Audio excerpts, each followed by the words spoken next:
You guys are missing the point when it comes to breath testing for SIBO, and today we're going to talk about why.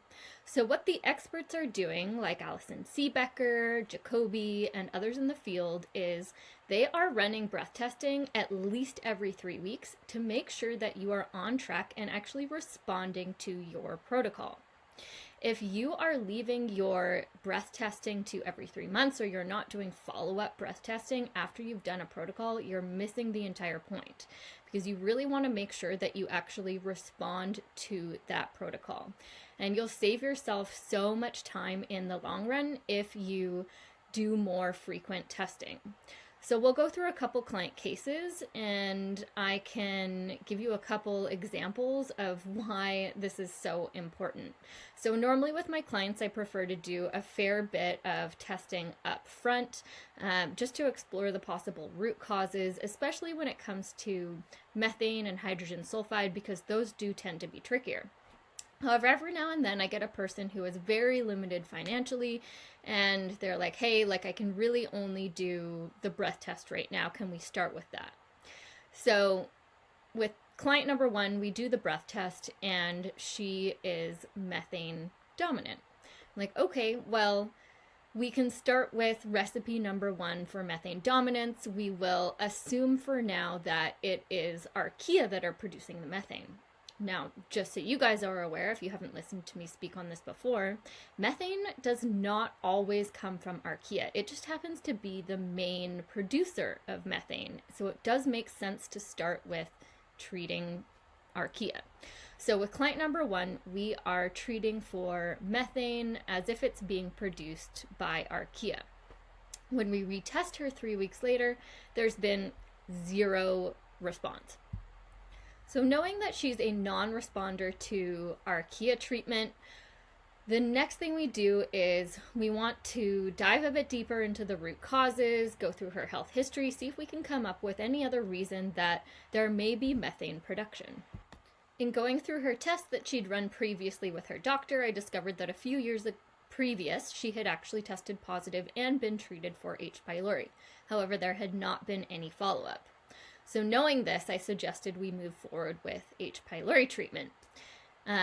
So give her her protocol, get her started on H-pylori treatment, check again and retest with breath testing 3 weeks later, and she's actually started to respond to this protocol. We actually got lucky because there are 8 to 10 or so different causes or culprits when it comes to methane. So the fact that we even got it on the second try without too much testing is pretty amazing, actually. I should also mention that you won't always see SIBO clear up right away with H-pylori treatment. Again, this just happened to be the right type of person, a special circumstance. Sometimes we do see H-pylori produce methane, sometimes it's producing other things, but in this person's case, it did seem to be contributing to the total methane load, and so her levels started to decrease, which was great. In case example number 2, this time I was working with a male, and similar situation, he wanted to do breath testing and stool testing. In the stool testing, we found methane producing archaea, so it made sense to start by treating the methane producing archaea. However, when we checked in 3 weeks later, there was no response, so of course time to switch it up. We go through more of his health history, and he appears to have more issues with at least symptom-wise fungal overgrowth. So we start working on the fungal overgrowth, check in again with the breath testing 3 weeks later, and there's been a response, so we can keep working from there. And I know some of you are going to say, well, that's so expensive, it's $250 or $300 a pop for every single breath test, but we like to use the food marble. The food marble is amazing because it's a one-time purchase, and then you get to use it as frequently as you like for as long as you like. They also have a really great warranty, so if anything goes wrong with your food marble, they usually just ship you a new one.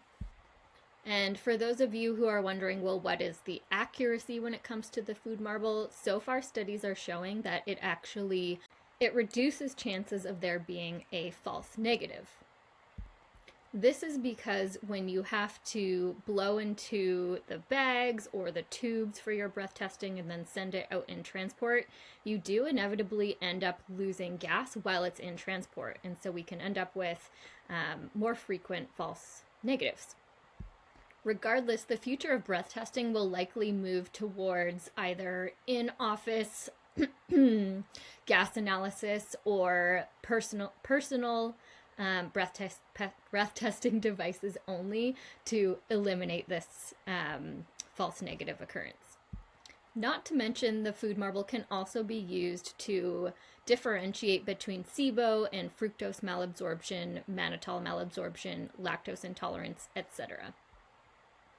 Of course, when it comes to dealing with SIBO, because it can be present due to multiple underlying root causes, and it can in some people be more of a whole body situation. The food marble shouldn't be the only thing you're paying attention to. You still do want to zoom out and think about the whole person and think about the many underlying root causes that could be present, causing SIBO to be present as well.